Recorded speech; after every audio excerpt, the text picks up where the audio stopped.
Still got a lot of football left in us. We just have to make sure we have a lot of communication down, right? And everybody does their part, and no one is out there slacking.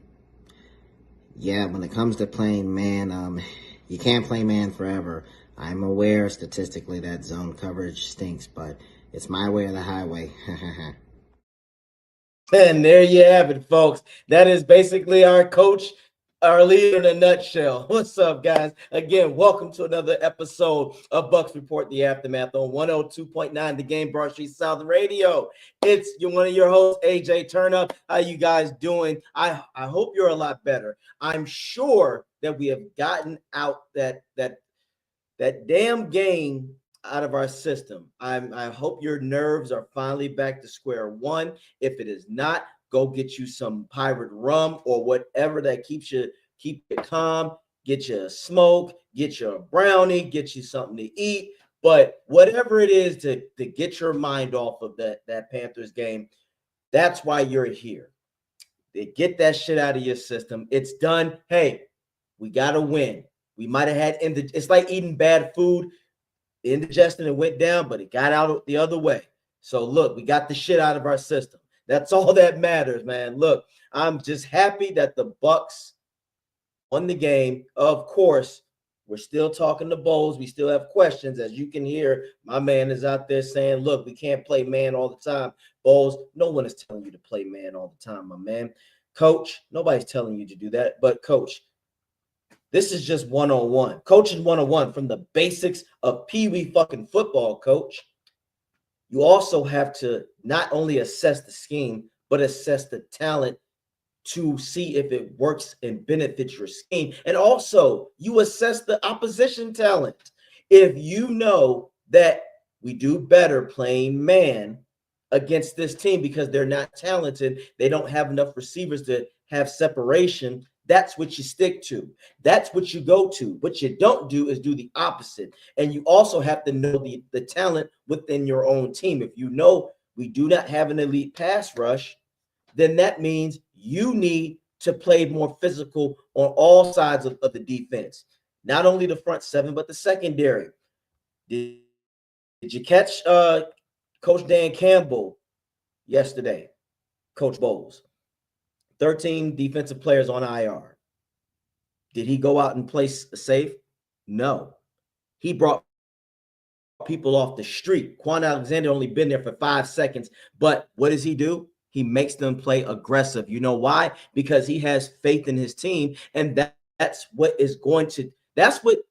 great coaches do. First of all, they believe in their team, and they know how to assess and evaluate and work their talent on the field. That's what you have to do, Bowles. And you got to take care of business, because that Panthers game should be a nasty taste in your mouth. Also, for Cohen as well. But the difference is, we know Cohen.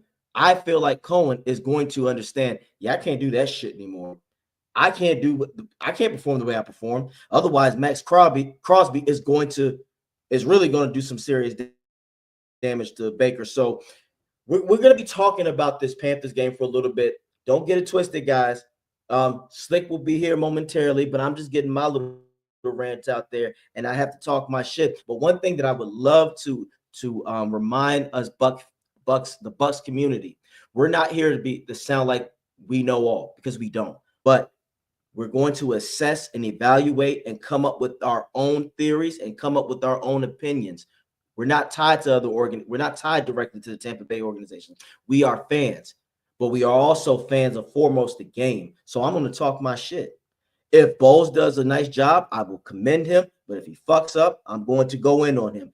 I don't give a shit who it is. Not just the coaches, the players. If I see a player is being asked, I'm going to call it out. These are grown-ass men who are getting paid millions of dollars. They're getting paid top 10% or 5 percentile salary. They can handle it. If not, get the fuck out the way and let me get up there and try out. Because I damn sure wouldn't give a shit what a lot of people say if I'm making that kind of money. My thing is I'd be too busy focused on the game. So that is what we need Coach Bowles to understand. Just focus on the game and understand it's okay to be wrong sometimes. It's okay to say, let's go back to the drawing board, coaches. Hey, players, what do you see out there? Because you made Bryce Young look like an actual quarterback when you didn't have to. Now watch when he goes to Philly, he's gonna get his ass kicked, and they're not gonna bullshit with him. They're gonna take him serious. Good teams put away bad teams early, Bulls. You have got to understand and learn that. And when you get that, that's when this team will start clicking on all cylinders, because we're gonna need defense as the season goes on. We can't just simply rely on the offense all the time for bailing us out. There's going to be a time where the offense is going to sputter sometimes like that. And it is your job as a defensive-minded coach to get out there and back your team up, as you did when you were the coordinator under Coach Arians. Now, if you want to get out of Arians' shadow and you don't want to be considered a terrible-ass coach, you got to make these changes, man, because we don't need to. We're playing the Raiders. They're not a real good team. They have more talent than the Panthers, but on paper, we're 6.5 point favorites. Knock their asses out. We're supposed to knock them out the fucking park. Handle your business. Utilize your weapons. You have a 3 running back headed monster. Use it. Let's get them tight ends out there. It's not a coincidence that when Durham was out there, we got that. Giggity. There it is. Bucky was out there cooking. And speaking of cooking, we got Coach Slick in the house. How we doing on a Friday night? Friday. Look, sometimes we called it Friday. So, but you missed the coach. He had this to say after the game. I'll let you take a listen to it. Still got a lot of football left in us. We just have to make sure we have a lot of communication down, right? And everybody does their part, and no one is out there slacking. Yeah, when it comes to playing man, you can't play man forever. I'm aware statistically that zone coverage stinks, but it's my way or the highway. And there you have it, Coach. I can't. You can't make this shit up. On a real note, he did say something like this, and I read the report. Yeah, we can't play. Okay, so situationally, I would say zone coverage is going to be a time where I'm not going to be blitzing as heavy, because we've discussed this before.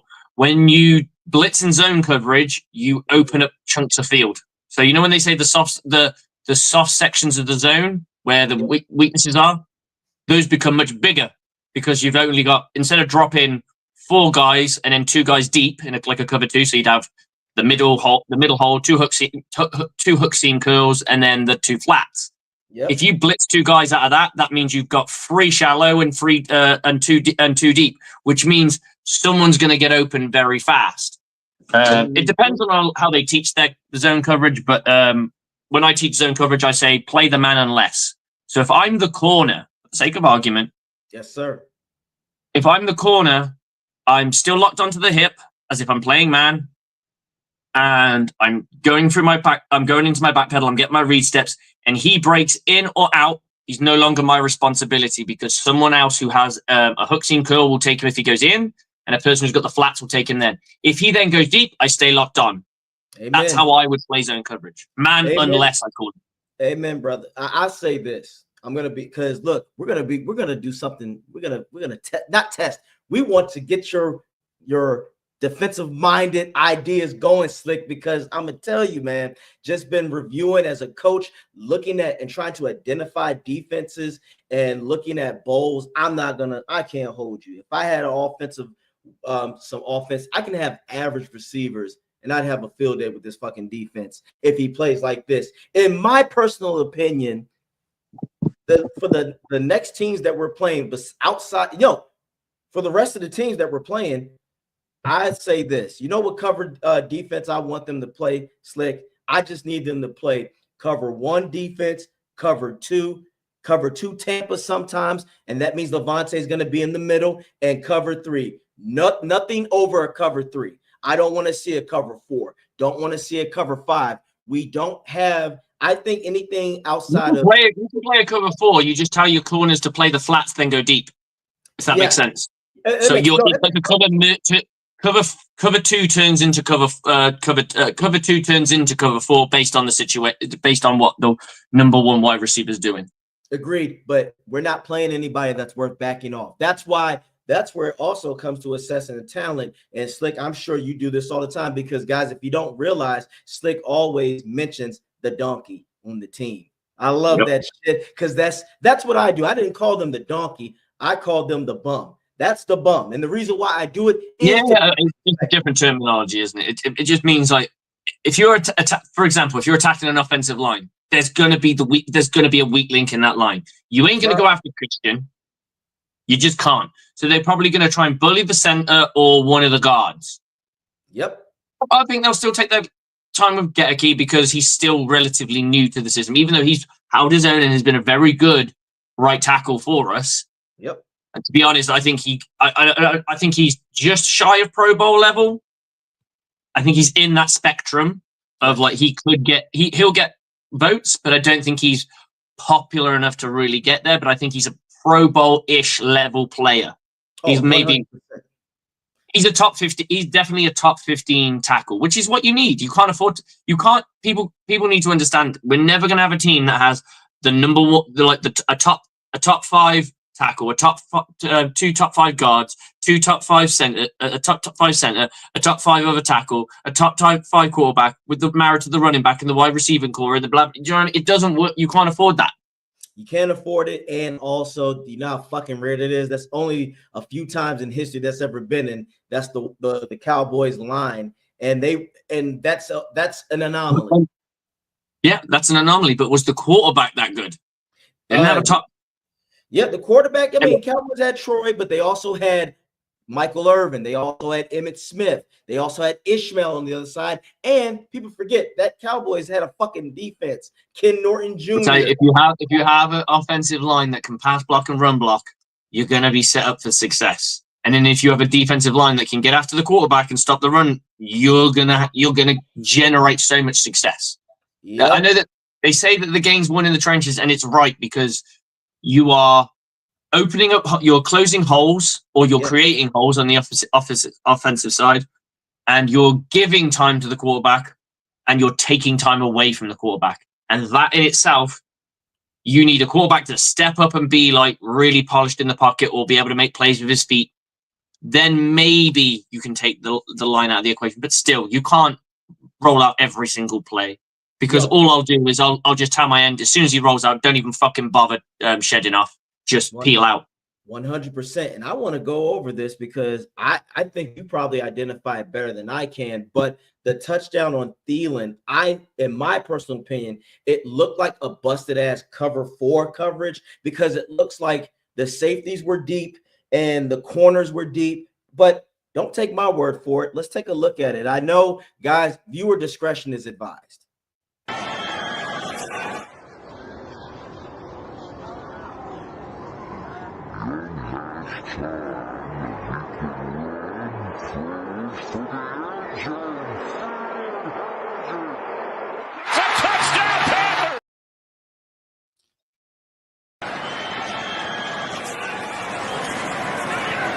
Young has time, and he can run, throws for the end zone. Thielen has it.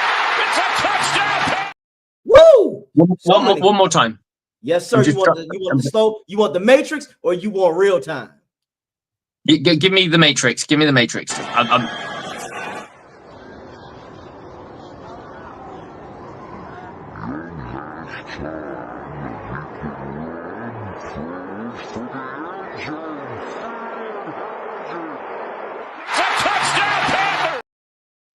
Okay.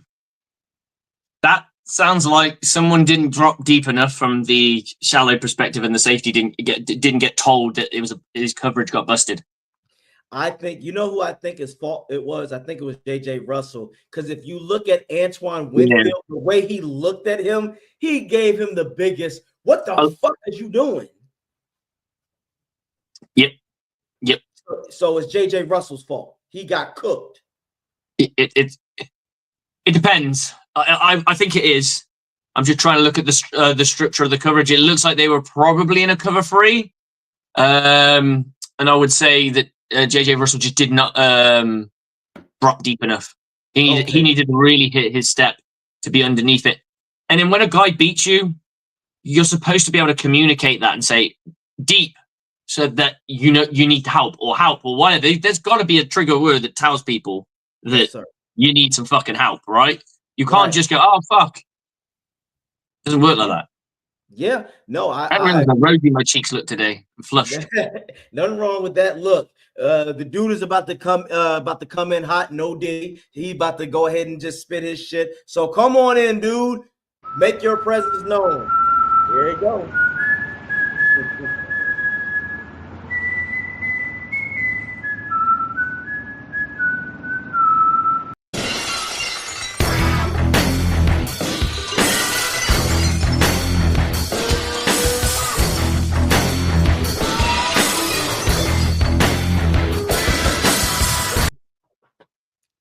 Yeah.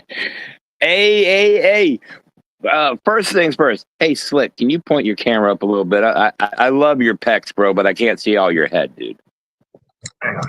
Go up a little bit. There we go. We want to see that hairstyle, bro. You're rocking it. There we go. It is a cool hairstyle. Look at that guy. What a tall drink of water right there. Hey. My nicest compliment I ever got was like, you look like a poor man's Tom Brady with a beard. Shit, that is a compliment. I was gonna say a well-groomed Sid Vicious. There you go. Hey. Oh, but you don't kill yourself in all that part, you know. No. We don't want that shit. Well, you know, God save the Queen. Wait.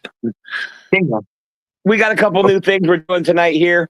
So I wanted to come on and cause havoc, cause mayhem, cause destruction, and probably hurt some fucking feelings.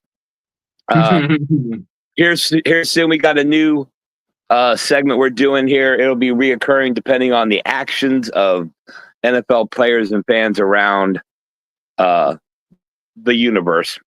We call it Triple B, otherwise known as Baby Back Bitch. who is the Baby Back Bitch of the week? So we also got another segment and a little announcement. We are venturing into the Spanish segment of our Buccaneers fan base. We'll have more on that here later in the show, but we've got a couple collaborations we're doing with some Spanish speaking Buccaneer content creators, and we'll get to that shortly. But now, to piggyback off of what AJ was saying, by the way, super cool Matrix shit. I thought I was going to throw up the whole time because reliving that was just horrible. Yeah. Todd Bowles. You're like that girl you pick up. You're going to take her to prom or the homecoming dance. She gets all dolled up and looking real sexy. All night you guys out on the floor grinding back and forth to Tears for Fears or whatever they're playing from the 80s. All right. She's rubbing on your thigh.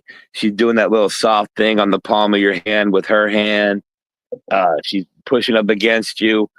You get done at the dance. You're about to go to make out point, and she talking about, I think I'm going to go ahead and play it safe here and go home. And Todd, if you keep playing it safe, you're going to go home blue-balled, just like the guy was at that prom I just talked about. But funny thing here is the Baby Back Bitch of the week isn't Todd Bowles. But it does involve the Buccaneers game last Sunday. Ladies and gentlemen, there's a gentleman on the Carolina Panthers who plays for the Carolina Panthers, but we don't know that because he ain't held no one grass stain on his uniform. Sam Franklin. He decided after 60 minutes, wait, it was more than 60 minutes, wasn't it? It was overtime, right? After 60 plus minutes, he was finally going to decide to nut up and get in someone's face. The problem is he did this in the tunnel after the game. trying to take on, I guess, the whole Buccaneers locker room, which, go fuck yourself. That's not going to work out for you. So without further ado, we got a little graphic we're going to throw up here, then ship it to the background. But ladies and gentlemen, moving forward, we will have our baby back bitch of the week. So here we go with a little graphic. Wrong one. Sorry, guys. I've had my edibles today. Let me find this one. We'll show you the graphic first because I spent so much time on it. Look at that. I spent 5 minutes on that. All right. But we're going to go ahead and throw that in the background. All right. Ladies and gentlemen, the first episode of what we call the baby back. This even more fun. Each person's baby back bitch of the week. Oh, we got that's what this is. This is the baby back bitch of the week. That's your baby back bitch of the week. My baby back bitch of the week is fucking Steve Smith Sr. bitching about fucking Baker Mayfield. What a pussy. He does this thing where I lose respect for him. He gains a little bit because he fucks on another team. And I'm like, I like that. That's cool. And then all of a sudden, for some reason about them Buccaneers, he can't help but talk shit. Well, and for that, we will name him Slick's baby back bitch of the week. But first, we got to play our music, bro. I want my baby back, baby back, baby back, baby back, baby back, baby back. I want my baby back, baby back, baby back, baby back, baby back, baby back. So every week we're gonna find the baby back bitch of the week, and this week it's Carolina Panthers defensive back Sam Franklin. You're probably asking yourself, but why? He seems like such a nice young man. So we're going to show you why.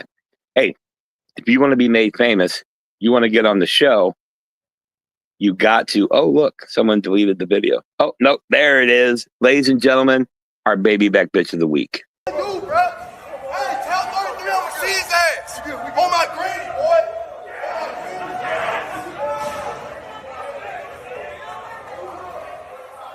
Who the hell is he trying to fight? No one there. He's fighting shadows. The shadow boxing. Dude was trash talking the door. And then on your granny, bruh. Like, your granny is disappointed. Your granny is sitting back like, what the fuck? Why? Your granny's a Buccaneers fan. You take that boy to church on Sunday morning and go, it's like, my God, motherfucker.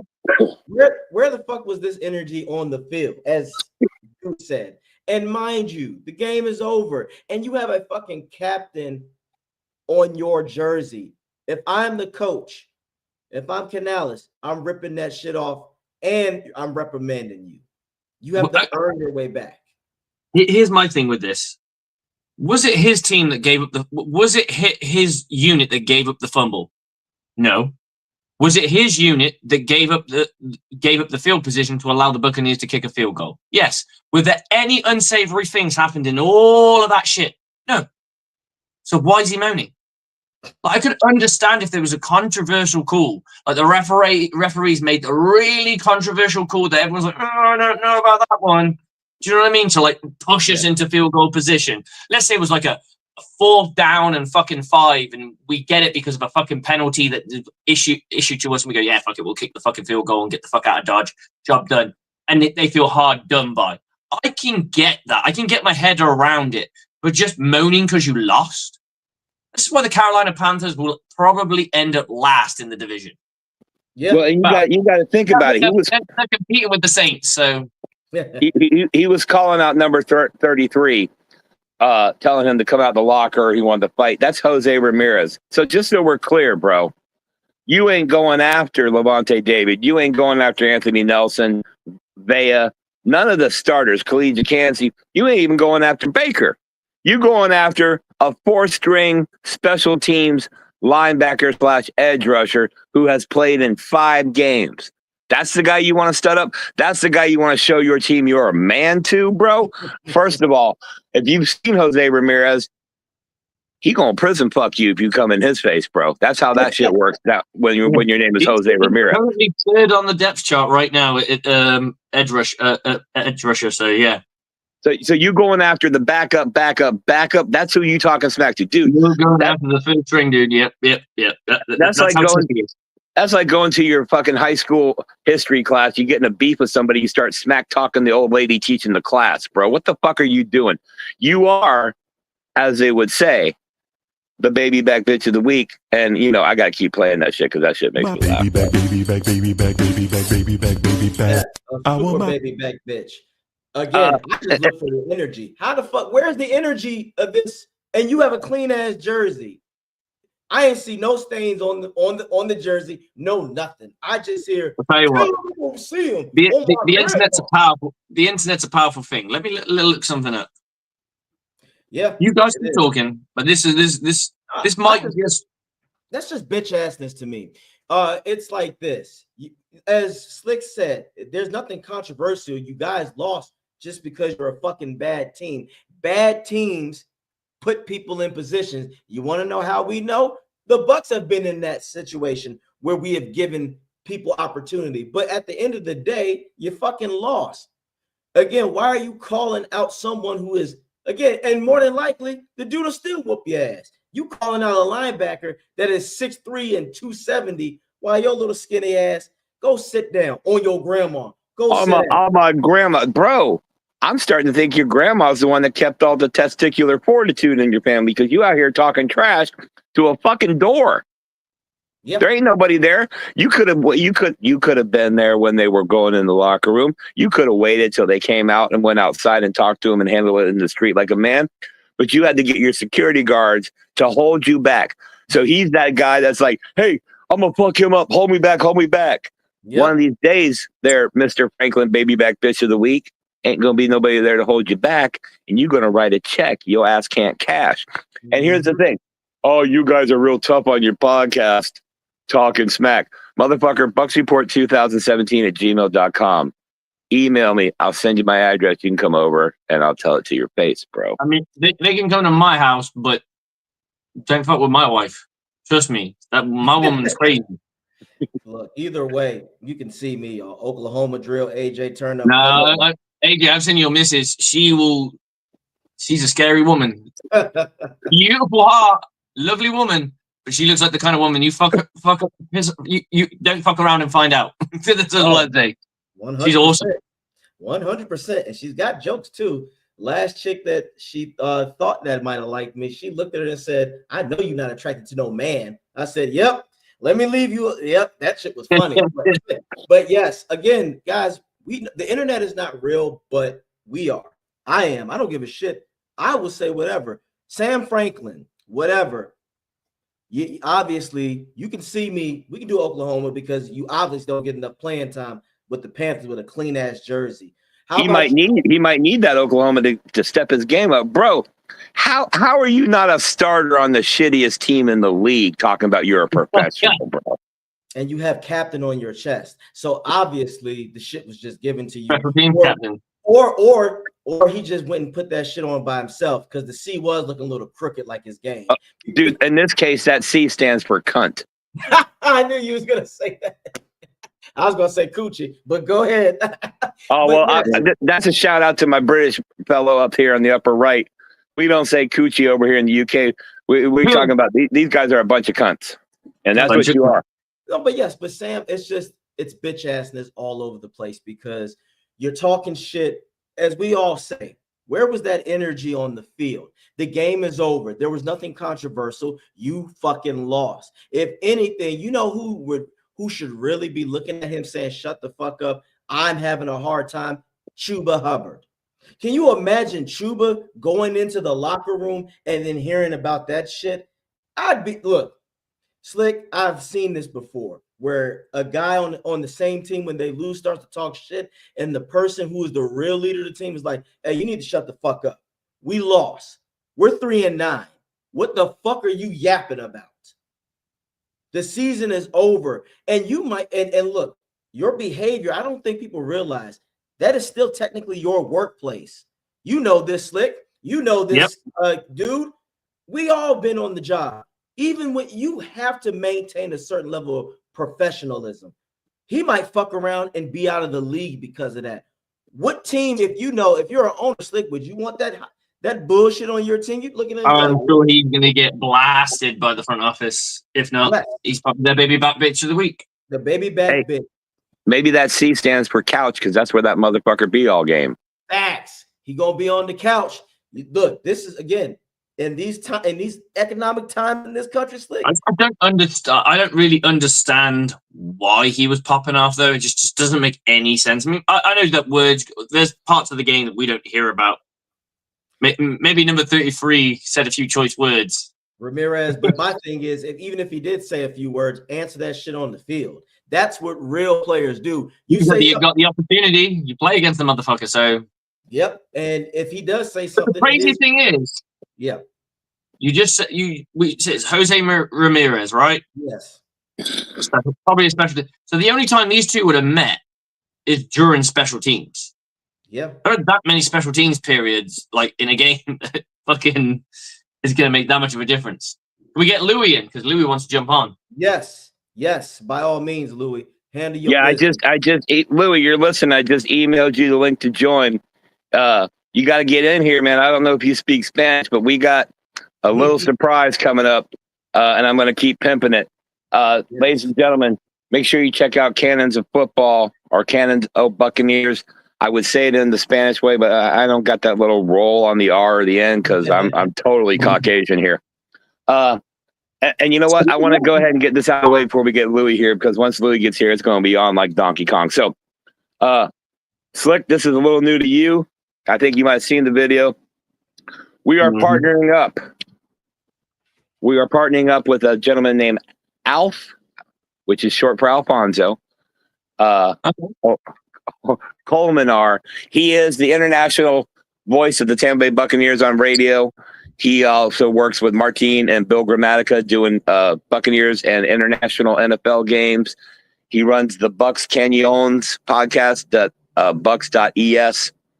We will be partnering with them in the content share, but more importantly, each week we're going to get this man who doesn't speak very good English to come on and give us his 2 minutes. We call it Alf's 2-minute warning. He's going to come on. He's going to tell us what he thinks of the upcoming game, which this week, everybody, it's Pirate Week. We got Raiders versus Buccaneers, bro.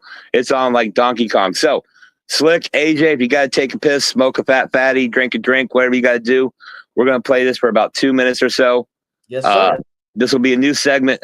I'll put the links after the show in the comment section. You'll find the links to all of his content and everything, social media, all of his stuff on the bucsreport.com.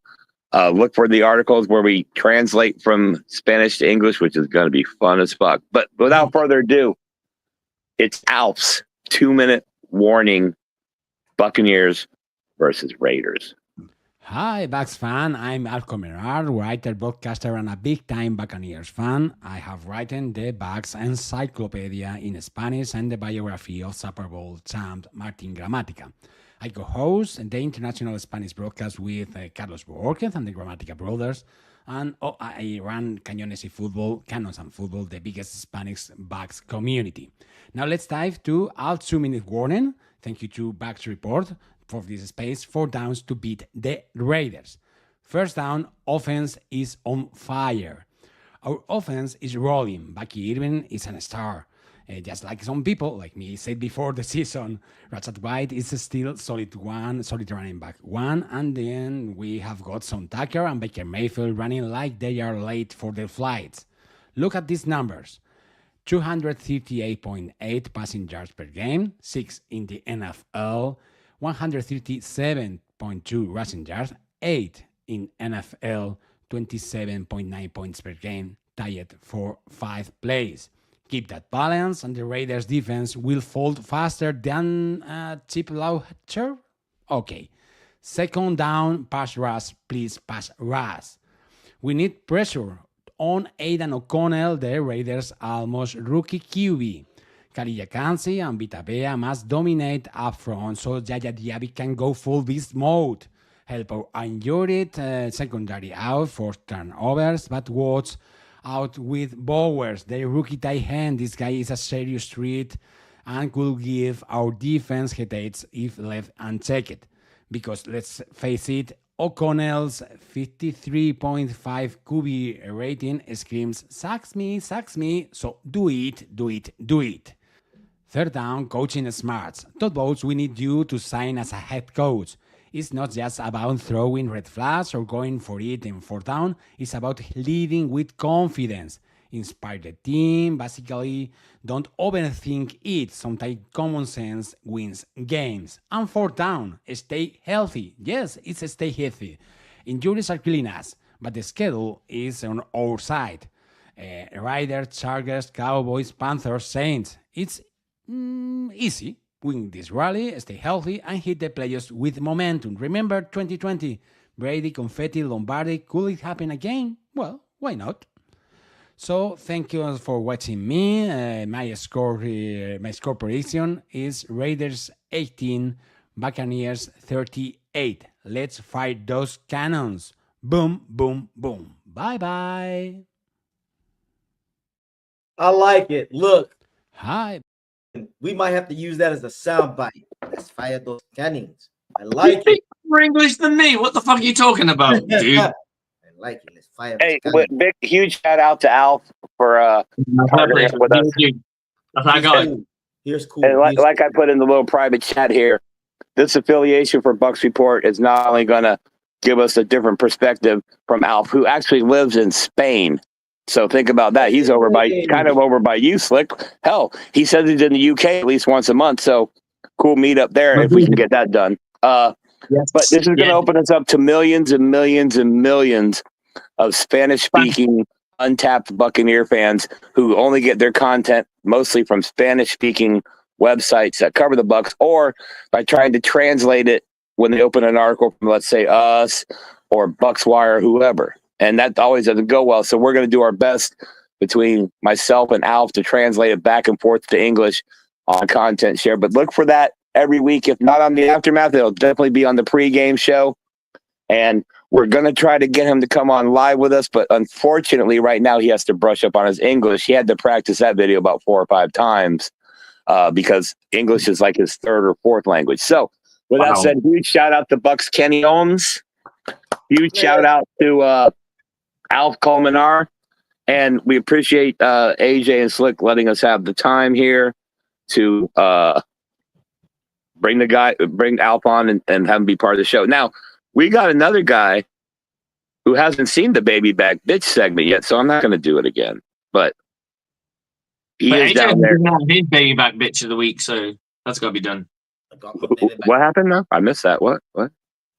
My baby back bitch of the week. Oh shit. Woo. You already know who I'm going at. The man. I think I know. Yes. You know Bowles. That's right. God. Put the video up, AJ. Put the Bowles video up. Oh yes, Louis. Let's bring Louis in so he can see what Bowles had to say. Louis, let us know what you ready, brother. We about to bring you on. I gotta get him some music, bro. Louis. Oh, we gotta go. Louis. What's going on? What's going on, boys? Hey, much, man. Look, you about to hear our beloved coach in his speech after the game.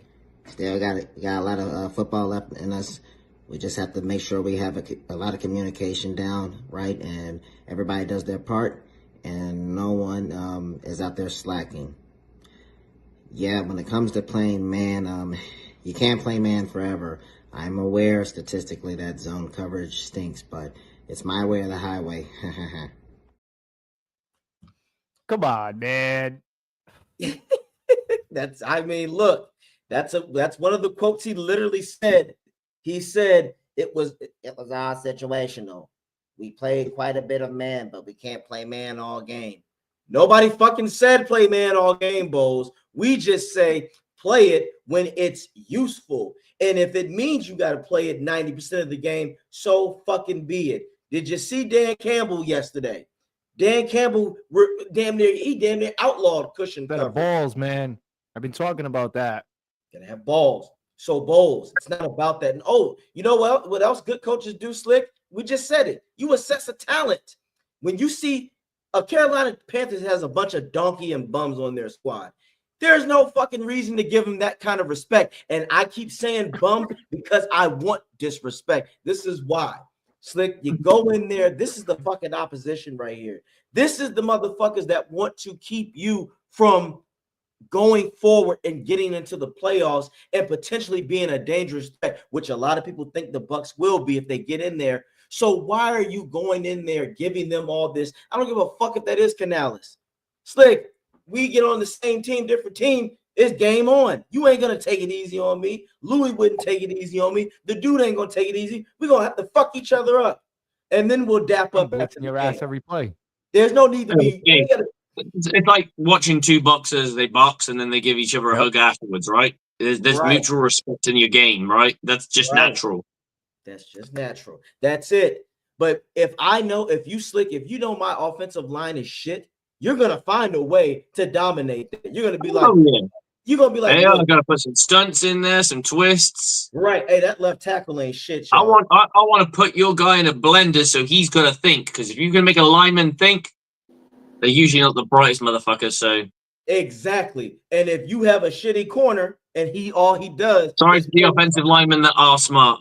Oh yeah, no, we get it. But yes, if someone, But you want him to go. You want to give them one look all the time, and then they're sold. Especially like I always thought that someone like JTS could be a really good change-up because of his speed.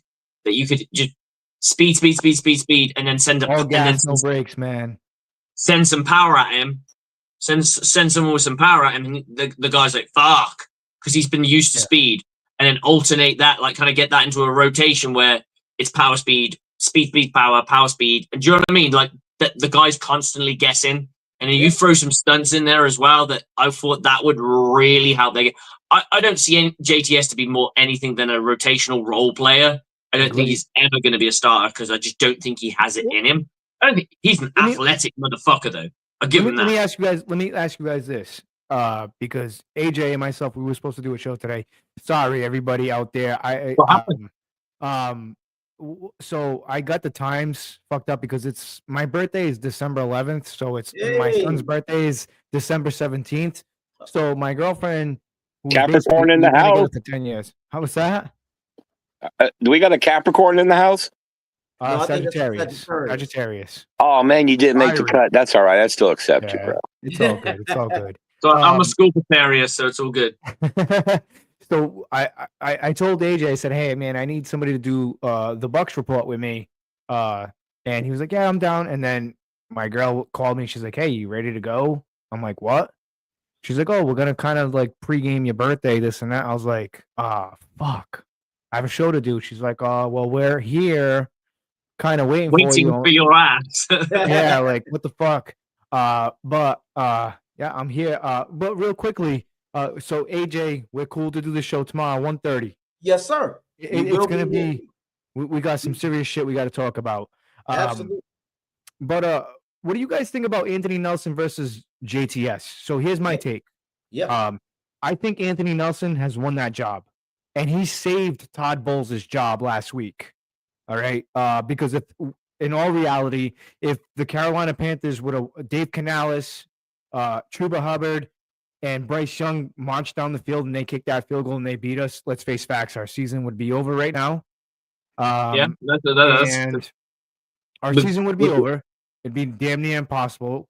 And I don't think Todd Bowles. I know the Glazers really don't do this, but I think the Glazers probably would have maybe like said, "All right, we got to pull the trigger here and whatever." But back to my question, because I'm not gonna lie, guys, I took 3 shots of tequila and a little bit of the devil's lettuce. But what do you guys think about Anthony Nelson taking over JTS's job? I personally been saying this for a while. I like. Oh shit! I see what Coach Slick's doing.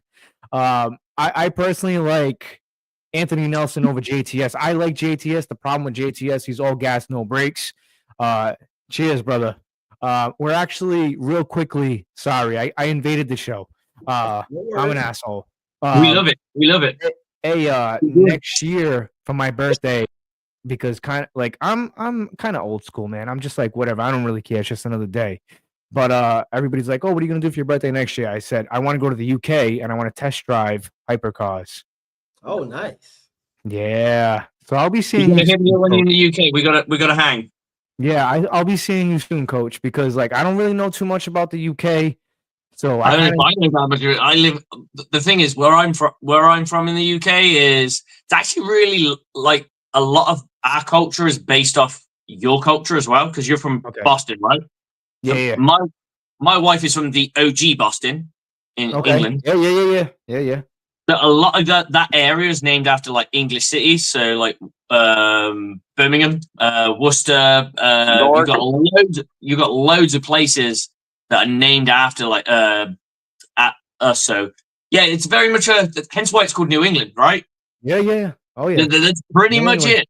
That's So what I'm yeah, saying. So where can I drive? I know we're getting off the topic here, but right.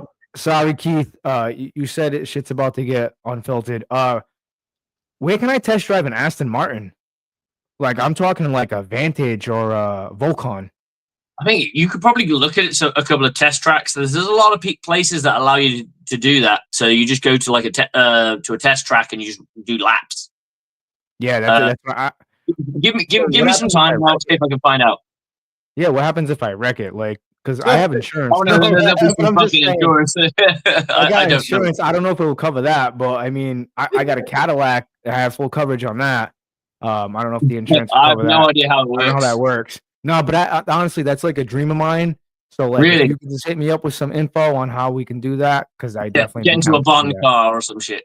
Yeah, man. And honestly, when I go out there for my birthday, I kind of just want to go to like pubs and just like eat like bar food and just like I want the UK experience because like my family is deep rooted from Europe. So you know Right. what I'm saying? So I just All right. anyways, back to the Back to the message me privately. We'll get that shit covered. We'll sort something out, bro. All right. So what do you guys think? JTS, Anthony Nelson. Nelson. Unanimous. Nelson. It's unanimous. It's unanimous. Yeah, Nelson's a dog. Yeah, I've always liked. He holds such a soft spot in my heart, and I mean this because he reminds me of a Cambrai. He reminds me of other players on this on the Tampa Bay Buccaneers, like Will Golston, that will never get celebrated in mainstream media, but to the Buccaneers faithful, they are like kings. And I call these guys like local legends. Right. That's the best way to describe them. The double L's, the local legends, the guys who just get the shit done. They get nothing out of it because their stats aren't high enough to get there, but we turn around and go, that was our dude. Yeah. We saw it on that Sunday on our team that nobody fucking watched except for us. And we remember. And it started off a little bit like that with Mike Evans. Mike Evans started off as a bit of a local legend. And then he became what he is today. Yeah. Now, do I think that's going to happen for Anthony Nelson? Not really. But having a role player that is consistent means a fucking lot. Oh, yeah. It really does. Yeah. Yes, and being scrappy that's all it takes. It just takes that one play in one moment to make it happen. Louis, you said it. And I said this before too. He saved Bowles' job.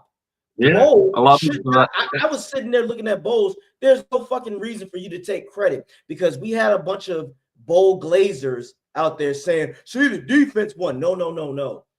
Nelson made an exceptional, extraordinary play. Oh no! The defense won because of one defensive player making a play on play on the ball. That doesn't happen every play. That doesn't happen every play, but it ain't. He could have just tackled him to the. He could have just tackled him to the ground. Right. There's service that goes into a fumble. You can't have a fumble saying that's just great coaching. That is instinct. That is so much more than anything else. And I think he's more of a guy that hits the quarterback that makes plays on running back. So I'm really pleased for him. Look, I don't care what anyone says. Anthony Nelson, do you remember when we lost Shaq Barrett? Yeah. I can't remember which year it was. It might have been 2000. It's the year we went 8-9, and everyone was like, we didn't deserve to be in the playoff. Well, it didn't fucking matter because we were in the fucking playoffs and we won the division, so fuck you. Yes, Anthony Nelson just went sack. And I think he got like a good amount of sacks in such a short space of time. It was like, damn, this guy's fucking got it. And I was like, do we look at this guy as a future bigger player, or do we continue to? I think it was like JTS's rookie year. Yes. And now I'm like, let them fight it out. Let them fight it out. Whoever fucking wins gets the job.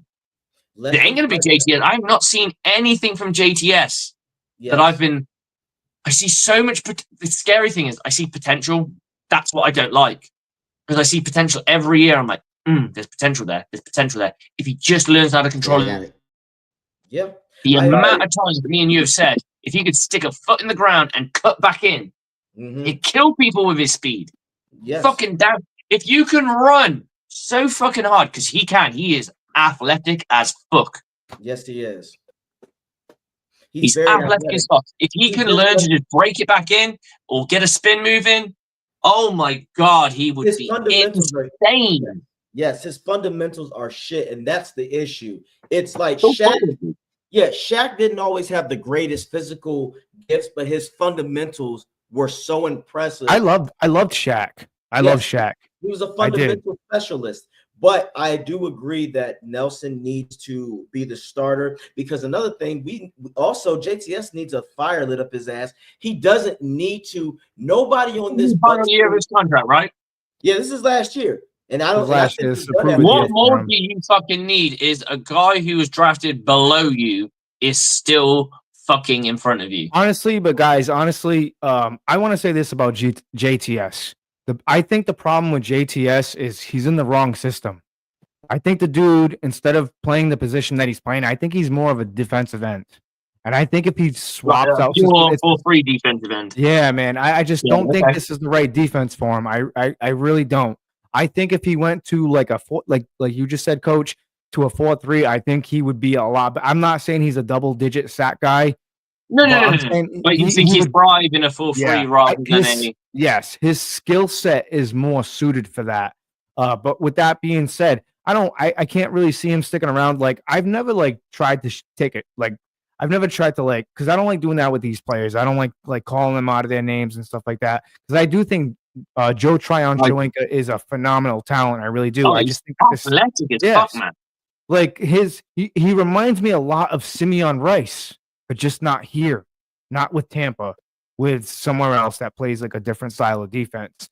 I like Anthony Nelson moving forward. I think he's a lifer, kind of like William Golston. William Golston, low key, he was here with, I believe, the Michael Bennett's and the Gerald McCoys. Am I wrong? He might got drafted the same year as Levante.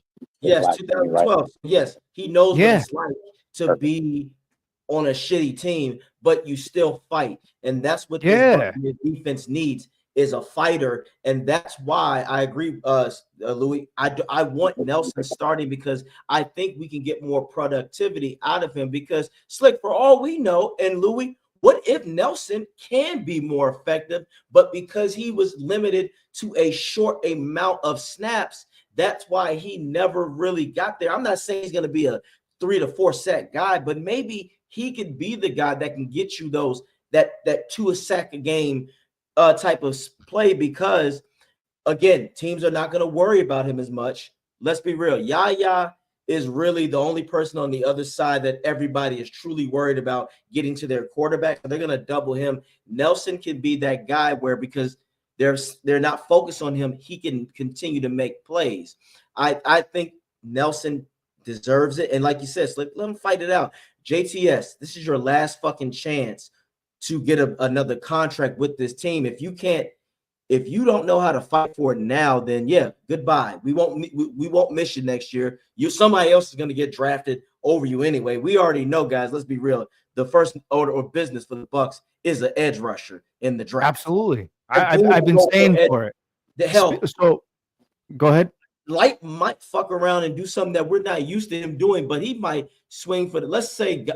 And this is a beautiful thing. Let's just say the Bucs get deep into the playoffs, but we're like the 23rd pick or some shit like that. Light might fuck around and say, "Hey guys, let's move up like 6-7 more spots so we can go get that legit edge rusher that we need," because there's going to be a decent amount of defensive talent coming out. I think realistically, it'd probably make more sense to trade. Okay. I'd rather a proven commodity than gambling draft picks to try and go. I'd rather go and go, okay, this guy's a stud. But go for somebody who's like under the radar. You know how we went for like a JPP? That cost us a 4th rounder. Go for a guy who's had the upside, but is declining a little bit, but not like but dog coach. Mm. Not to cut you off, I think they already tried that with Randy Gregory. I think and it just didn't work Yeah, out. but I the problem think with Randy Gregory's a fucking head case. I think he's got the talent. Yeah, I got the perfect guy, guys. The guy we're playing this week. No, the Cincinnati Bengals. They obviously have some problems. Yeah, okay? I just think they need a coach, and they're not gonna make the playoffs, and they got a lot of salary cap issues coming up with the whole Chase and Burrows contracts, right? So, what you think about Hendrickson? I love the guy. I think he's nominated. Is he nominated for like Defensive Player of the Year? He's up for it, right? He's he leads the league in sacks. What I need is Max Crosby. That's what I need. Yeah, that's honestly, Keith. I was just about to say that. That's going to cost you a couple of first rounders. Yeah, but you know what? Here's the thing. So everybody's on this bandwagon where we have to value our draft picks. All right, I get it. I understand that Jason Light likes to do that. But in my opinion, I think you have a team that can win the Super Bowl. I predicted this team. I said no more than an NFC Championship game. Regardless of what's happened and what's transpired throughout the season with the injuries, I still think that Buccaneers team that you saw, what was it, week 4 against the Lions? That's the real Bucs team. That's the team that we were supposed to be this year. But unfortunately, we've had injuries and so forth. I think whatever happens this year, even if they don't make it to the Super Bowl, I'm not predicting that. I said I still think they have a good shot at making the playoffs. But even if you fail, I think they have to switch it up and they finally have to just be like, you know what, fuck it. The Raiders are falling apart or this team's falling apart. Let's offer a 1 and a 3 and, whatever we don't want for Max Crosby. You have to get an elite pass rusher, man. That's what's killing this team. I'm telling you. That's what's killing this team. I agree with that because you hit what I wanted where I was going with this. I don't want to go first round draft pick, another first round draft pick, a second draft pick from another year. That's what I don't want. I don't want us selling the fucking draft picks of the future. I don't mind if it's just 1 year because you can recoup that and it's like it's Would you give up a 1 and a 3 for Crosby? Hell yeah! I'll go 1 and a 2 for Crosby right now. Hell, that's what I'm saying. Not in the same draft, though. That's what I mean. If it's in 1 year and I just take the punch, you're not going to find a better player than that. No, I want to piggyback. You're not going to find someone with that value. I want to piggyback off of Louis talking about JTS. However, I know how to beat Max Crosby. You douse yourself with alcohol and you take him on. He ain't touching your ass. Hold on. Sorry, Keith, but real quickly, what about a guy like Micah Parsons? Because Fuck no. We got enough podcasts. Hold on. IG honey. Hold on. One of his linebackers coach was from one of our linebackers coach, I believe, is from the Cowboys coaching staff, correct? Can anybody pull up the stats on that? I know. Honestly, I said it last year, and I heard this take before, but I honestly kind of agree with this. If the Cowboys are willing to shop Micah Parsons, why not? I'm not taking nothing. Pairing with Yaya Diaby, I'm telling you, why not? You don't. You don't want that shit because but sometimes, but hear me out, y'all. And I'm just speaking. He's a little bit though when he loses. He can't take losing. Yeah, but I mean, I think that's when a guy like that, but the locker room, a guy like Bowles and the locker room. So that's a lot of things too. Like I and including myself, I was on that bandwagon about firing Bowles and stuff like that. But honestly, this is probably one of the most solid locker rooms I've seen as far as the Buccaneers go. Like they play for this dude. Like as much as we hate on Bowles and stuff like that, I think defensively they're there. Yeah, for sure. Yeah, for sure. They're there. Like, and honestly, a lot of people are like, oh, if we don't make the Super Bowl, you got to get rid of Bowles. Look, I love Liam Cohen. I like what Todd Bowles is doing. Does Todd Bowles aggravate me sometimes? Absolutely. But I think right now in this situation, Todd Bowles is the best coach for us. And bringing a guy like Micah Parsons in, sometimes you need a change of environment. It kind of relates to us at work or wherever we're at. That change of environment. Yeah, but Louis, let me give you a prime example of why you don't want a dickhead in your locker room. Do you remember, guys? And we're gonna go down memory lane because this is a prime example of why you shouldn't do this. Do you guys remember Chris Baker and Deshaun fucking Jackson? And these were guys that were the palm tree does. Yeah, Chris Baker, Louis, he actually the year before we got him, he had a solid ass year with Oh, yeah, Washington. absolutely. I He know they was were playing cooking. dominoes but in the locker room. They UK were doing a bunch of stupid AJ, you shit. say I started last year. Micah Parsons has been nothing but money since he got in the league. The only Oh, issue I is know, he but can't fucking handle himself I online. get it. My Take problem, his fucking phone away. Yeah, but my problem with Micah that- Parsons is he gives me that Antonio Brown vibe. yes, exactly. I get what you're saying, Little but bit. the thing is with Micah, it's so we've handled this situation before with Devin White. The biggest problem with Devin White was the fucking social media. I dedicated an episode to this when I first started podcasting. I said, Devin White it's part of that generation that when they have an issue, instead of handling it privately, they fucking advertise it to everybody, and it makes your situation worse. That's what happened with Devin White. I think if Micah Parsons got traded to the Tampa Bay Buccaneers, I think him entering that locker room, guys like if Levante David's still here, but guys like Mike Evans, Chris Godwin's going to be back. As much as I give a take about him going to the Patriots with Drake May, I still think that Godwin's going to be back. Yeah, It all depends on us. But like- Micah, honestly, Louis, I'm just saying this, Slick. You guys might call me crazy. I think he's good. I'm not gonna say great or generational. The problem with the media nowadays, they use those fucking words so loosely. The dude and I were just talking about this earlier because the dude, I ain't gonna bring up your business, but put it this way: someone said that they were gonna be the next Mike Allstott. Do you know how fucking crazy that is and disrespectful? Who's that? Who's that? At that level? But no, that's the Oh, point. I had some guy trying to tell me that 49ers fullback Jusic was the next Mike Allstott. And I'm like, bro, what? First of all, Hold on. He's the A train. That's a legend. And you better get his fucking name out your mouth. Yeah, Yeah, it is. honestly, when it comes to Mike Allstott and anybody comparing, hold on. Shut the fuck up.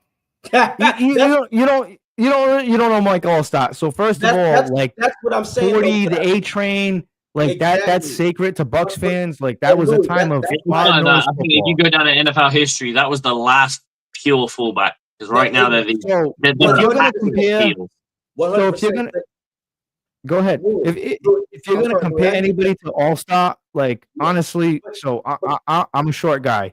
I love Bucky Irvin. Hold on, hear me out. Yeah. He's like a mini version of Mike Allstott. The way this dude runs, like a lot of people don't give credit to Mike Allstott, like outside of the Tampa Bay fan base. A lot of people don't understand, like Allstott for a big dude. It wasn't just that neck brace. The dude can make cuts. Like he could run you over. Yeah. He made plays that were 8 seconds long feel like they were 2 minutes long. Like tacklers would bounce off him, and I see a lot of that with Bucky Irvin. But the problem with Bucky is he's kind of, the injuries are starting to rack up, and that kind of gets me a little nervous. But like, if you're gonna compare anybody, first of all, don't do that. Like, but that's the problem with society in this. And Slick and I said this. What do you say, Slick? It's candy talk. It's that little bullshit talk. It's to get your attention.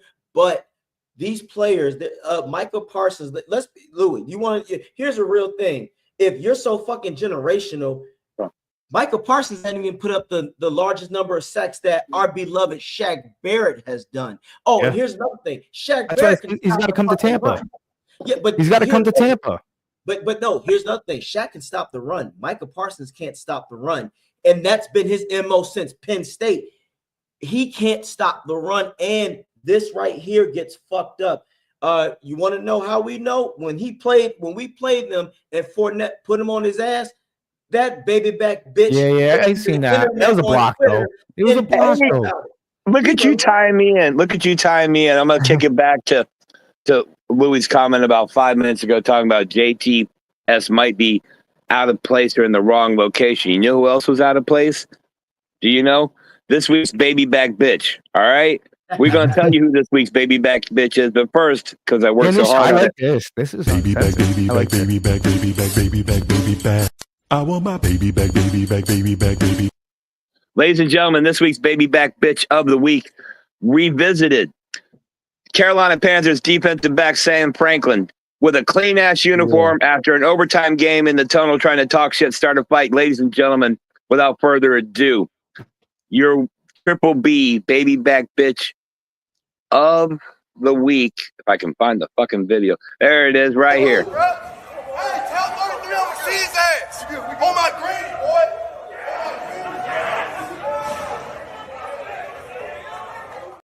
Now, 33 is injured. He's not even on the field. That's Well, Jose Ramirez. He talking shit to a third string linebacker, bro. Now, mind you guys, y'all do realize Sterling Shepard called him out on that shit. Sterling Shepard came in there and said, "Let's I go, love motherfucker." I like Shepard, Sterling. Sterling said, I like "Let's go." Sterling. I love I Sterling do. too. And Slick is I want him to stay with the team. Yes, I think Slick is right. He's a good locker room dude. Yo, honestly, real quickly, I'm not trying to like do like the Madden thing, but like honestly, you know who I wouldn't mind seeing on this team as a rotational player?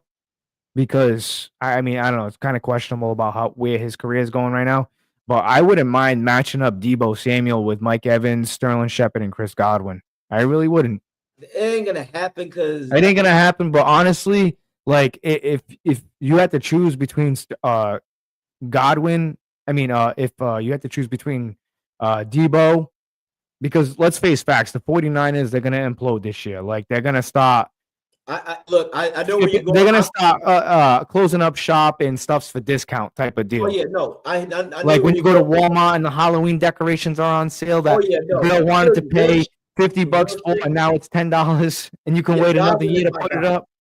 I'll take Godwin over Deebo any fucking day of the week. No, but I'm just saying, imagine Godwin and Deebo on the same team, that physicality, how they play wide receiver. 100%. But again, I think this Bucs team, the reason why Light is drafting the way he is, he's drafting guys that are team first. We don't need dickheads on our team. I get it. I know. Like hey, but a dickhead helped us win a championship, though. Antonio Brown. No, Antonio Brown didn't win that shit. I think we still won, though. I think we still won. Like, honestly, I will say this, like, real quickly, because now we're going to go off the rails here. Yeah. Honestly, that second year with Brady here, Brady was putting up fucking crazy numbers like he was 26 years old again. Yeah, well, Antonio Brown fucked up our season because he was a big part of the plan moving forward in the playoffs. Honestly, you mean to tell me we would have been in that situation against the Rams? Yes. Probably not. Yes, you know what killed us? The simple fact that Wirfs went down. When Wirfs went down, Von Miller was the fucking MVP because we didn't chip away. Von Miller changed that game because you want to know why? Antonio Brown didn't score in that Rams game. It was Mike Evans. It was Fournette. Yeah. It was the simple fact that, and then of course Bo's stupid ass with that fucking zero. I knew you were gonna say. I knew it. Yeah, no, I was seriously. Antonio Brown was literally the icing on the cake, not the foundation. Yeah, he was the cherry on top. He was the very talented cherry on top. You know what? His X or Twitter, whatever it's known by now. His X account is actually pretty funny. Have you guys ever checked out any of the memes he puts up? I can't on so many levels. I can't fuck with a guy like that because you disrespected your brothers on the team. You put yourself before the team. You acted away in a buffoonish behavior. And as someone who's I agree. That was stupid. That's why I said. But let me ask you this, AJ, real quickly. If he never pulled that stunt, where do you think you two, coach, real quickly? If he never pulled that stunt, where do you think the Tampa Bay Buccaneers would have went from there? Oh, we know we would have won it. We would have chip. Yeah, we probably chip. Yeah, we probably. I think we would have gone back to back and we would have retired.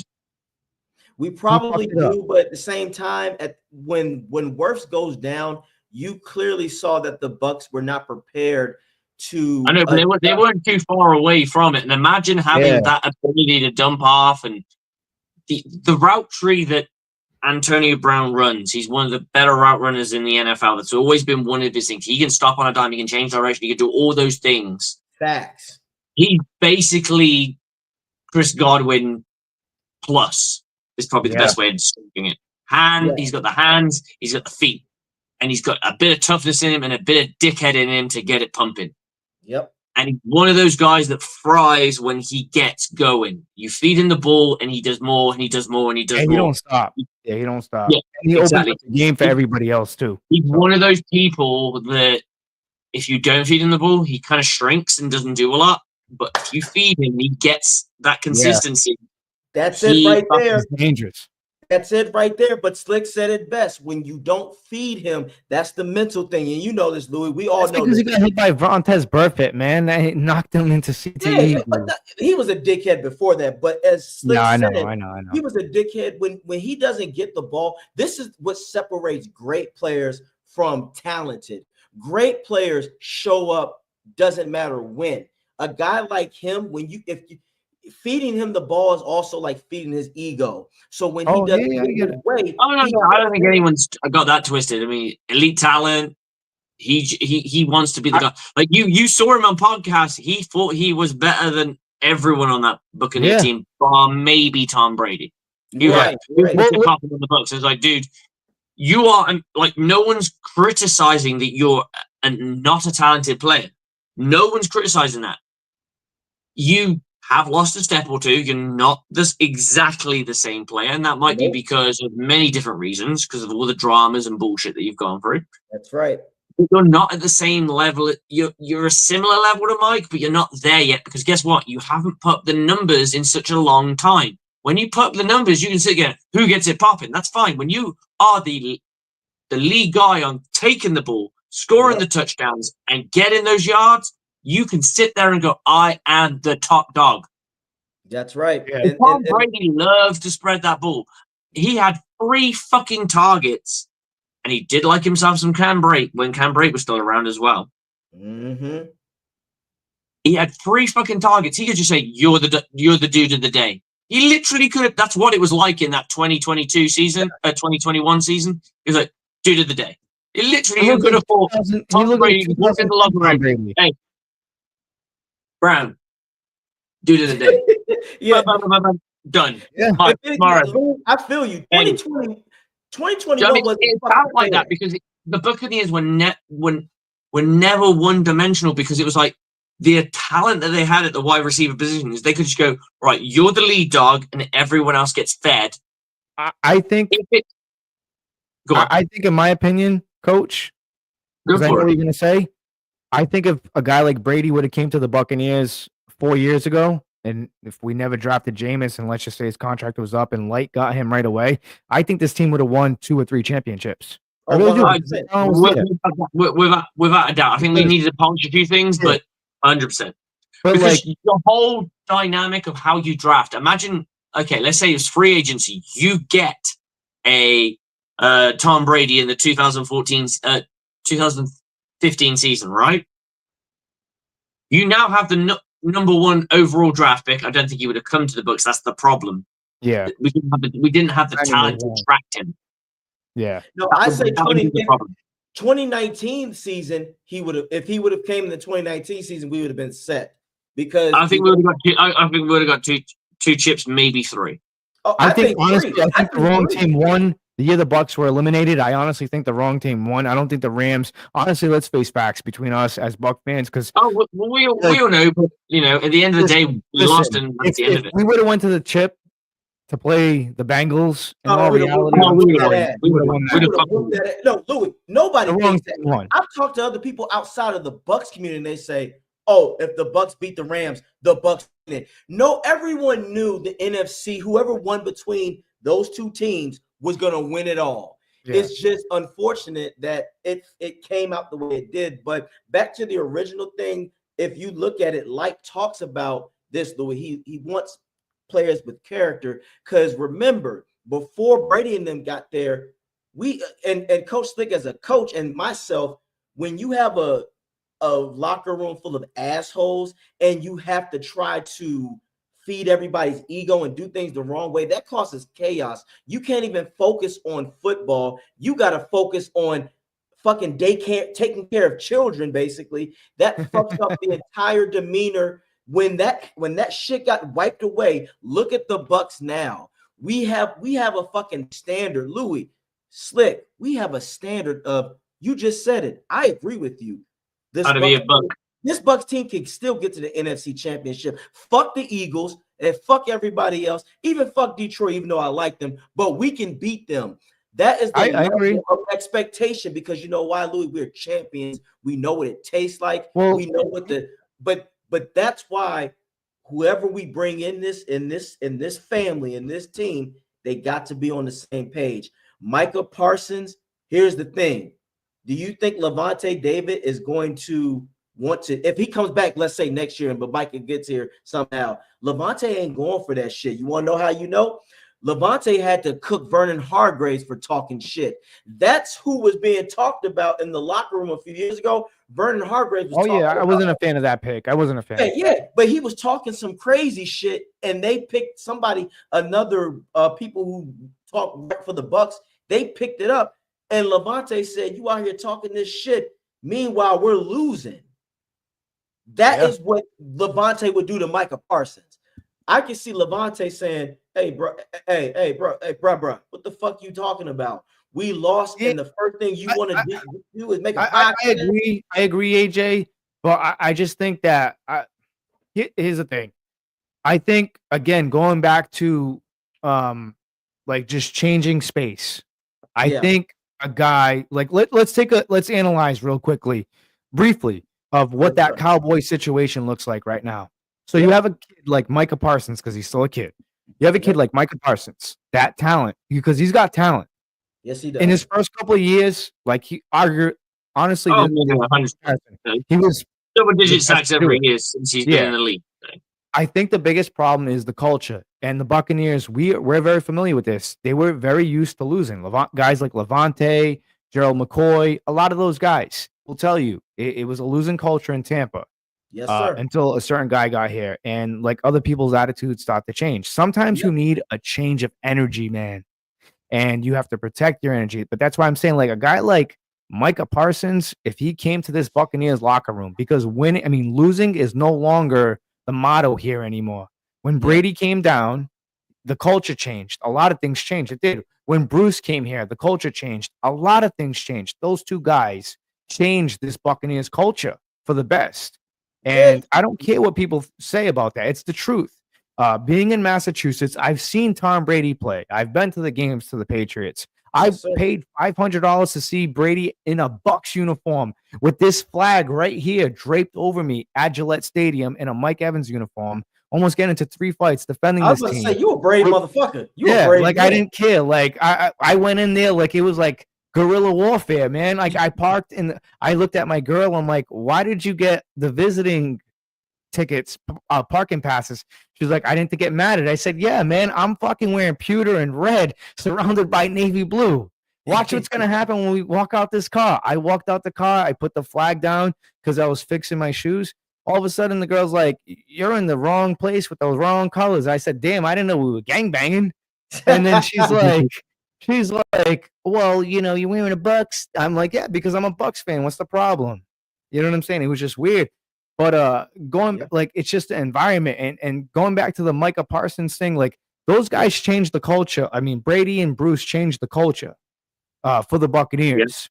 Yep. And I think I said it on the Aftermath show. I said, because we were talking about the Bucs Ring of Honor and how Brady should be in there. I don't think Brady should be in there right away. I think a guy like Shaq should, because he broke the sack record, and defense is our MO in Tampa.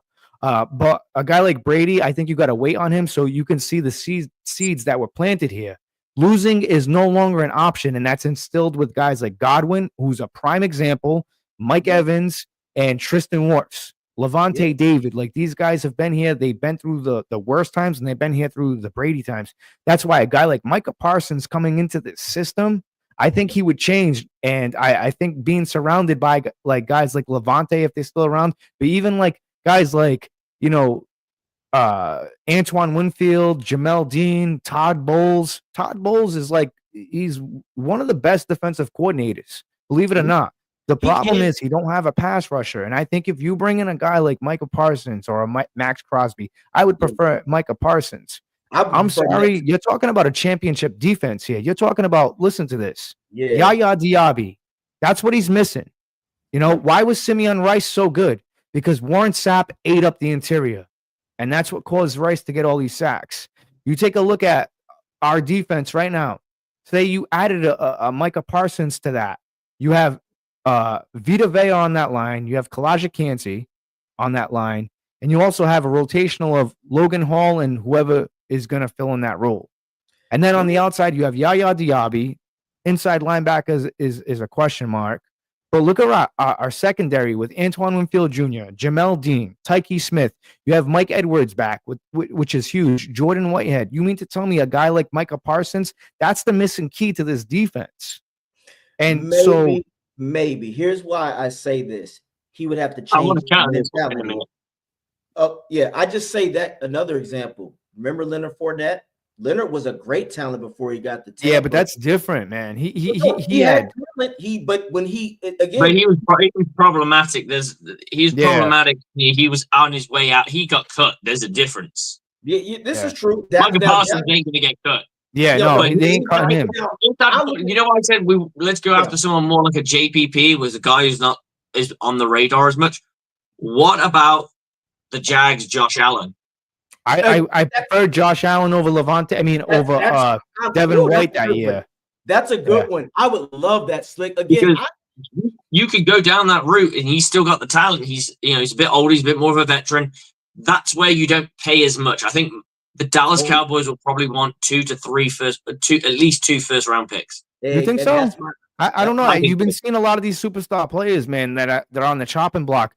You know who's going to be on the chopping block? How young he is, that's the difference. Yeah, but you know who's going to be on the chopping block? I feel like not chopping block, but you know who's going to be on the I wouldn't be surprised if they get traded is Tyreek Hill. I'm telling you. I don't want Tyreek Hill. No, neither do I, but I'm just saying. I mean, honestly, I wouldn't lie. Like his speed on the outside, if you could afford Godwin back and like bring in Tyreek Hill, because Godwin is strictly the slot. He would want too much money, though. That's the only thing for a guy. No, if you traded for him with Miami, because think about it, he's on the contract over there, and he ain't gonna play much longer. I'm not saying listen, because I know how people are. Everyone's like, "Oh, Frozen Pirate Podcast wants Tyreek Hill." No, it's not that. I'm just saying it's an option. I get it. I get this team. This team needs defense. This team needs defense. Yaya Diaby needs a buddy, man. He does. Like Warren Sapp and Simeon Rice. Yeah, if Parsons not a dick and he wants to come over here and he just has the mindset of I just want to play, 100%. If Parsons has that mindset, then this defense, this Bucs team in general, will be Super Bowl contenders for the next 3 years. We would be what San Francisco 49ers is, but we actually get the job done because we got Baker Mayfield as our fucking quarterback, and I'm down with that shit. But I feel you. I'm just when I look at it like this and Slick, look, I'm a different person. I go by, don't tell me what you're gonna do, tell me what you've done. Now, for certain players, when I've seen what you've done, that's where I go, okay, even with the change of scenery, maybe. But either way, we do need help. We need help at that edge rush fucking position. We're 2 years too late because Yaya is getting doubled. He's still developing. I really hope that Buck fans are not. But AJ, what's the biggest problem on this team? When you think of Joe Tryon-Shoyinka right now? Oh, absolutely. But I'm also going to say coaching. So we need a pass rusher because outside of that.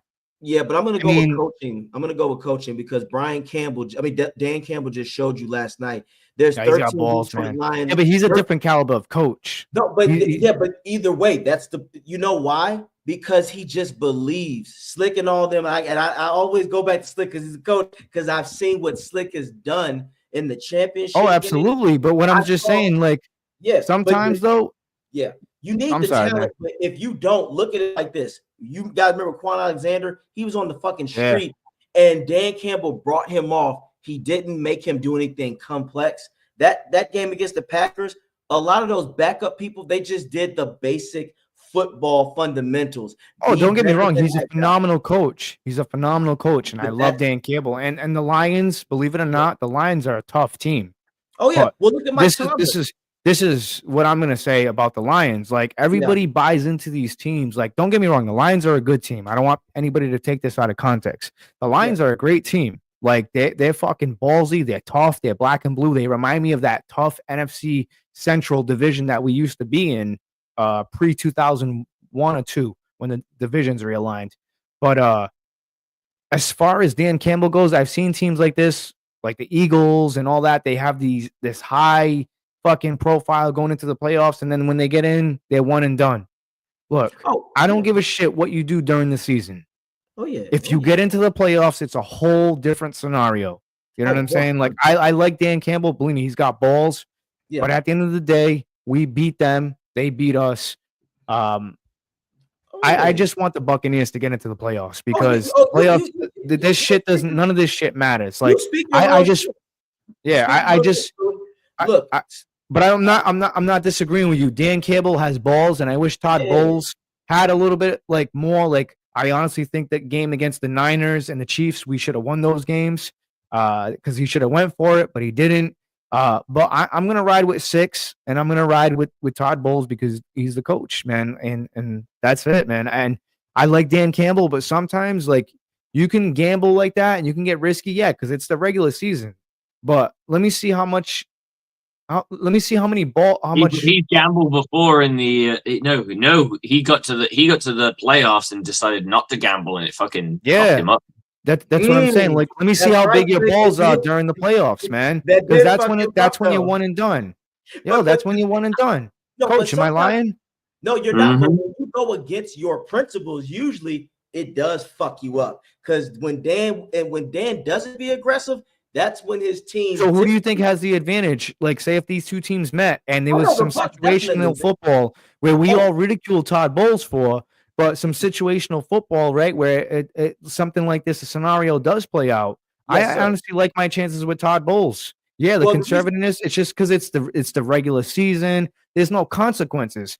But when it comes to the postseason, man, that's when like you're walking on eggshells. Like you got to be really calculated. Let me ask you this, Coach, real quickly. Like, how do you prepare? How does one prepare for a game? In your experience, does one prepare for a game defensively? The same way they would prepare like the playoffs or the regular season. Like, would you prepare? Like, would you be a little bit reckless in the playoffs? Like, say if you had a little bit of an edge throughout the season, like you were like, calling out some blitzes or whatever the case may be. Do you consider coaching the same way in the in the playoffs or no? I always coach the same way because I think you need to be just true to yourself, and that's just who I am as a coach. But when we got to the playoffs and AJ saw a little bit of it as well. It was our first time ever making the playoffs. Playoff football was new to me, but I decided to stay the same as I've always been. There was more intensity maybe on the sideline for myself, more passion and all that stuff because it was exciting and what have you. But the preparation was, actually, I'd say, really thinking about it, the preparation was fucking way harder. I was spending hours and hours a day. My wife didn't see me for most of the week lead up to a playoff game. Yeah. Whereas on a regular season game, the difference was we play against a divisional opponent. I'd already seen them, so I already knew what their hand was, right? I just needed to check what they'd done different, right? When you play against a team and you go into the playoffs, they've got like 10 games of tape that you've never seen. So it was just a case of fucking digesting so much. Yeah. So in a sense, you have to prepare a little bit harder because all of a sudden, let's say the Tampa Bay Buccaneers go up against the Green Bay Packers in the playoffs, just for the sake of argument, we've not looked at any tape. Right. Whereas if they play against the Falcons, they've got 2 games of tape plus whatever tape that they've looked at before they'd even played them. And then when they've played against other teams, say, for example, they're going to play let's go for another NFC team, like who was last NFC team that we played? The Niners, right? Yeah. They would have looked at every game that Niners played up until that point, which means they already have a big, like, plethora of information. When they play them in the playoffs, they're just going to add to it. If they play against a team that they've not played at all, the coaching staff's working overtime. Inside the game, I think you just got to go with the feel. Me personally, I always coach with feel. I don't make all the play calling decisions because I'm a defensive backs coach, occasionally an assistant defensive coordinator. So I usually make the coverage calls. I don't make the ballsy calls, if that makes any sense. So I do the. I get what you're saying. So what we found throughout our season was we were a 2-read coverage, if you know what that is. Okay. Cool. It's always helpful when people know. So we decided to play a bit more man. So we played 2 high man, 1 high man. We called it gold and silver. And it added to, we got rid of our cover 4 because it was useless. It just didn't work. But cover 2 man was basically like playing cover 4 for us. It was our prevent D coverage. It was our prevent coverage. And we just tell our guys to be like a couple of yards short of the yard marker on 4th downs, 3rd downs, etc. And it worked. Yeah. So we probably played, I want to say more aggressive. It's all what you see. So if you have a quarterback that's timid at doing certain things, then you're going to attack those certain things. I always say to AJ, look for the donkey. So if we'll go and look at the offensive line and go, this guy can't he is so slow. So let's kill him with some speed. Yeah. Yeah. And then when we're killing him with speed, let's turn it into a stun. So it's somebody else turning around. So you got one guy going that way, one guy going that way. So that all of a sudden, the defensive end that's been in front of him, that's killing him with speed, goes in front of him, and then somebody else wraps around the defensive end. Now this guy's in a fucking turnstile. It's that kind of stuff. Yeah. And I think that's just how football is. I think you've got to be true to yourself, though. Yeah. Your coaching styles. If you change your coaching style, you are basically, you're even your own players. They always, we've all heard that cliche, right? Where players echo their leader, right? Yeah. They reflects off leadership. Yeah. If the coach is fucking uber aggressive, the team's uber aggressive, right? If the coach is passive, the team plays a bit more conservative and passive. And that might be sometimes where we go wrong. Maybe we need a bit more nuts. Yeah, I've been saying it. Yeah. I feel like to what you were saying, Coach. I feel like if we get into the postseason, I think you're going to see a different side of Todd Bowles because people expect him to be conservative. And that's why I keep saying just get into the postseason. Like everybody's worried about wins and losses. Everybody's worried about Mike Evans getting 1,000 yards receiving. Yeah, I would love to see Mike get 1,000 yards. But there's like Tom Brady said to Levante David, I believe it was, they were complaining about not being in the Pro Bowl. He goes, fuck the Pro Bowl, man. We're playing for a Super Bowl. That's so much more.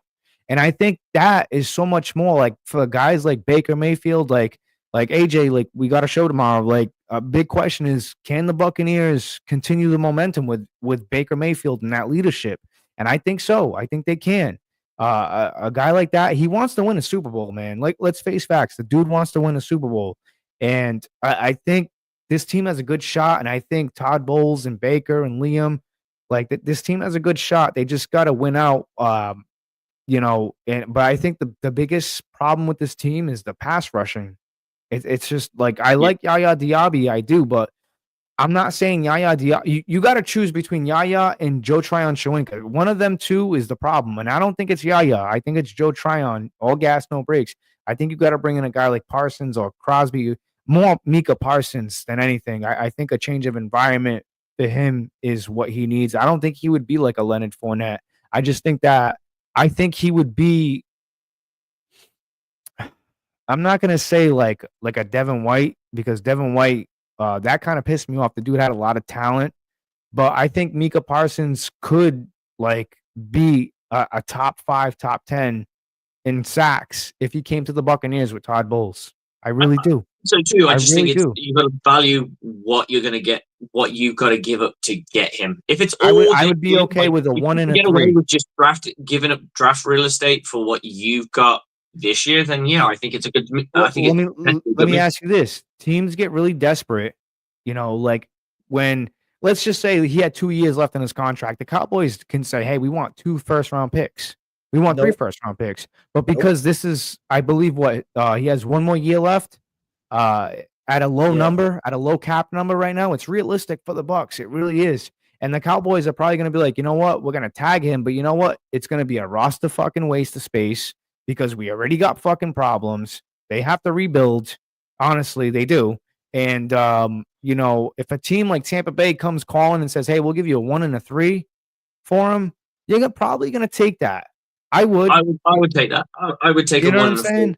And I'd be okay as the Buccaneers. I could see if the Buccaneers were like, if we didn't have guys like Mike and Chris or Godwin or Bucky, like, the future looks bright for us. We're no longer losing anymore. This feels good. Everybody should be excited.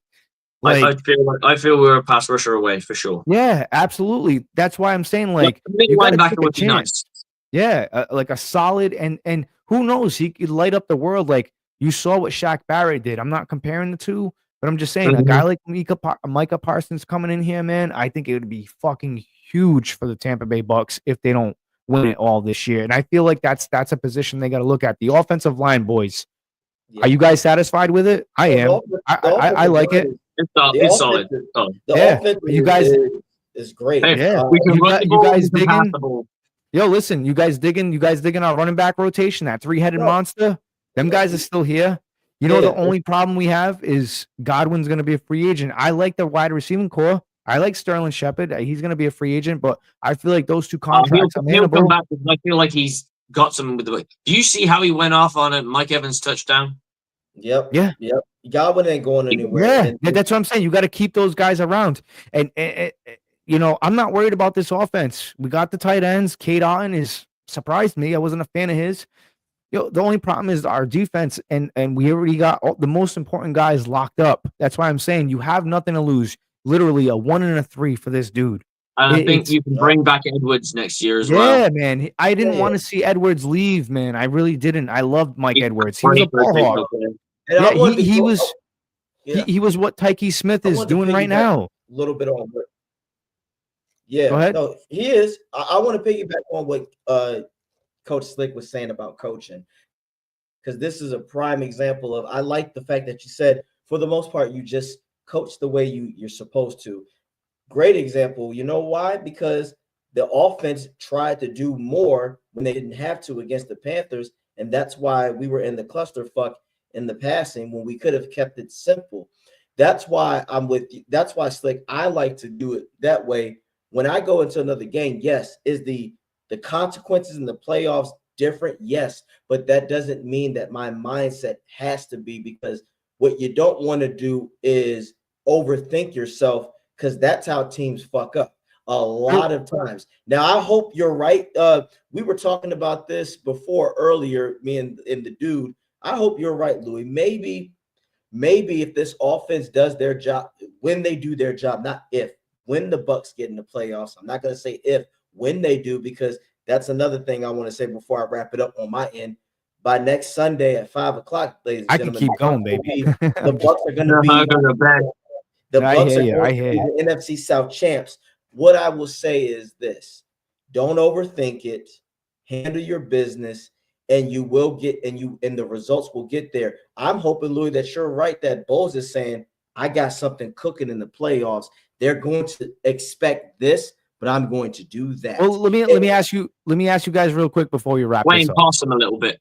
Well, let me ask you guys this. Are you guys buying into that victory against the Carolina Panthers? Like, real quickly, how do you guys feel about that victory? Like, what was your outtake of that game? I'll take it, but I feel like we kind of let them into it. I'm going to say this. AJ? I'm going to say this. I'm going to leave it at this. We're going to tell against the Raiders which side of the ball learned their ways. That's all I'm going to say. All right, because we got to show. Well, you know what, boys? How about this? Coach, I don't know if you're busy tomorrow. 1:30 our time. Give me a minute. I got to do the math. Yeah. Might be able to swing it. 1:30 American time, New England time. If you can join the show, the Bucs report tomorrow, which is coming at 1:30. AJ, myself, we got a lot to talk about breaking down this game. We're gonna try and make that a regular too. Listen, I'm not buying into that Panthers win too much, because divisional games are very difficult. I don't care how bad the team is; they're very difficult. And on top of it, you just played against a coach that used to coach your offense. You know what I'm saying? Those divisional games. One time in meeting rooms with Todd Bowles, he knows that defense. Yeah, like those games are tough. All right, I'm not buying into that. Like we struggled with them last year. Yeah. We beat them by a point, didn't we? Yeah. These division games are tough. Listen, all I'm gonna say is I'm curious to see what they do against the Raiders, because you got to shut down Brock Bowers. You have two jobs, Brock Bowers and Max Crosby. You have two jobs. What this game comes down to, how they look in this game, is going to tell you how they're going to play out for the rest of the season. Because the Buccaneers are not very good against AFC teams. 2, from what we've seen so far, they're not very good against AFC teams. 2, I want to see what this team's like against one of the worst teams in the NFL that's probably going to be picking 1 overall, because bad teams, you're supposed to blow them out. I expect 35, 38 points from the Tampa Bay Buccaneers. I do. I do. I agree. We just want to see how they get I like there. that. I want to see that. And I'll let you guys go on that one. Guys, I appreciate your time. Buck fans out there watching, thank you again. Always tune in. Bucs Report the Aftermath on 102.9. Tomorrow, 1:30, Louis and I. Hopefully Slick can join us. We will be there. We got to continue this conversation, boys, because I got a show lined up, man, that even dude, if he wants to hop on, I got a show, I got a pregame show that like I really this is it. This is going to determine if the Buccaneers go to the playoffs or not. I mean, we got to watch out for Atlanta. We also got that segment to do, State of the NFC South. I hope you're prepared for that one. Look, we're going to be NFC South champs by 5 o'clock. All right, man. All right. NFC South champs. I'm putting that out there. The Bucs are going to be the NFC South champs. All right. 5 p.m. Sunday Eastern time. Also, real quickly, we got somebody joining the show for about 5 to 10 minutes. Coach, this is why I'm saying you got to tune in. I'm sorry to hold anybody up, but we got to. So obviously I'm a blue collar worker. I do construction. So a young man just started with us. He's like an apprentice. He's a good kid. He's green, but he's trying to tell me he's 22 years old or 23. He's trying to tell me that Odell Beckham is better than Mike Evans. We're gonna have that discussion. We're gonna dedicate a 5-minute segment, baby. Yeah, that's why I'm saying, Coach, you gotta hop on, man. You gotta hop on. Dude's got to hop on too, man, and we got to let this young buck know he's a Patriots fan too. So he's known. I'm going to put this out there just to finish off this little cherry on top.